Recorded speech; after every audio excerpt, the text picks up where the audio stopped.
Okay, what if I told you that every single thought you have, every idea, every feeling, isn't just a little spark of electricity, but an actual physical, mechanical force that's moving through your brain?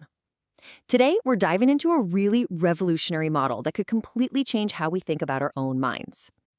So let's just start with the biggest question of all, one that philosophers and scientists have been wrestling with forever. What is a thought, really?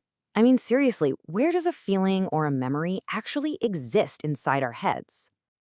You know, we've all got this image in our heads of an electrical spark jumping between neurons, a purely chemical thing, right? But what if that's only half the story? What if that spark we're so focused on is just the effect, and the real cause is something, well, something much more physical? Well, according to the research we're digging into today, a thought is a physical force. It's a mechanical wave of pressure and release that literally ripples through your brain tissue. Now, you're probably thinking, how on earth does that even work? Well, let's start by looking past that familiar chemical model. Okay, so first things first, we have to look beyond the idea that the brain is just a bag of chemicals. We're about to uncover this hidden mechanical dimension that's working right alongside everything we thought we knew. The classic view, right? It treats the brain like a computer, all circuits and electricity. But this new model sees the brain as something more organic. Think of it like Jell-O, a viscoelastic continuum. Yeah, it has structure, but it's also soft, it's responsive. And in this new way of looking at it, every single electrical signal creates a tiny physical ripple through that Jell-O. To really get this, we have to zoom in, and I mean way in. We're talking down to the nanometer scale. This is where the physical act of thinking actually begins. So, when a signal crosses a synapse, that little gap between neurons, it causes an almost unbelievably small physical compression. We are talking about just 0.22 nanometers. To put that in perspective, that is a tiny fraction of the width of a single strand of your DNA. It's almost nothing. But here's the kicker. That tiny, tiny compression, it might seem totally insignificant, but it creates a measurable physical strain on the brain tissue itself, a strain of up to 8%. And let's be super clear, this isn't some metaphor. This is a real, physical deformation happening inside your head with every single thought. And this brings us to the core concept. These little bursts of physical energy, they're not just random noise. No way.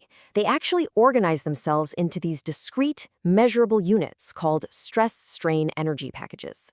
You can think of these as the fundamental building blocks of thought, like the absolute smallest possible bit of mental energy. Okay, so what about all those brain chemicals we're always hearing about? You know, like dopamine and serotonin. Where do they fit into this picture? Well, in this model, they're not just creating feelings out of nowhere. They're actually acting like conductors, managing all of this incredible mechanical energy. And this is where it gets really, really cool, because this model gives these familiar chemicals whole new jobs. Just take a look at this. Each one manages a completely different type of physical strain. So dopamine, which we all link with motivation and reward, it handles the relaxation part of a wave. And norepinephrine, tied to alertness, that manages the tension part, basically storing up that physical energy. Then you have serotonin, acting like a damper to bring everything back to a nice, stable balance. And acetylcholine? It's the connector, helping to link different thoughts together. So the huge takeaway here is that our moods and our mental states have a direct physical reality. When you feel focused and driven, that's literally dopamine managing a specific kind of relaxation strain wave in your brain tissue. When you feel super alert and on edge, that's norepinephrine managing tension.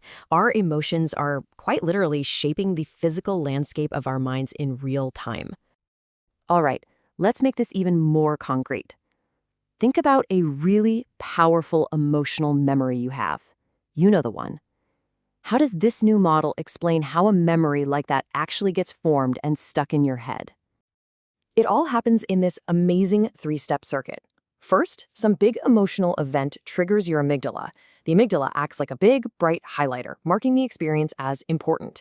Then, second, the hippocampus takes that emotional stress and converts it into a stored structural strain pattern. It's like a physical memory stamp. And finally, the cortex takes that physical stamp and weaves it into your network of long-term memories. This is exactly why those vivid memories feel so real, so tangible. They aren't just abstract bits of data floating around in there. They have left a deep physical footprint in your brain. That memory is literally stamped into the very fabric of your mind. Okay, so we've gone from the tiniest mechanical event all the way up to a single powerful memory. Now, it's time to zoom all the way out. Let's look at the biggest picture of all, consciousness itself. You see, these tiny physical strain packages, they don't just exist on their own. They build on each other. It all scales up. At the nanometer scale, you have that tiny synaptic compression. Those combine at the micrometer scale to influence a whole neuron. And the neurons sync up at the millimeter scale to form network patterns. And finally, those networks combine into this global, centimeter scale flow across your entire cortex. And this brings us to the most mind-bending conclusion of this whole model, captured perfectly in this quote from the source material. Quote, "The mind is a wave continuum of fluctuating strain coherence." In other words, your consciousness isn't a thing, it's a process. It's this vast, coherent wave of physical energy constantly flowing and resonating through your brain.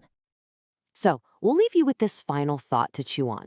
If your mind is a physical wave and your feelings are just different patterns in that wave, what does that mean for you? The research even hints that things we already use, like binaural beats, might be able to externally influence these waves, which of course leads to the big question, how can you learn to tune your own?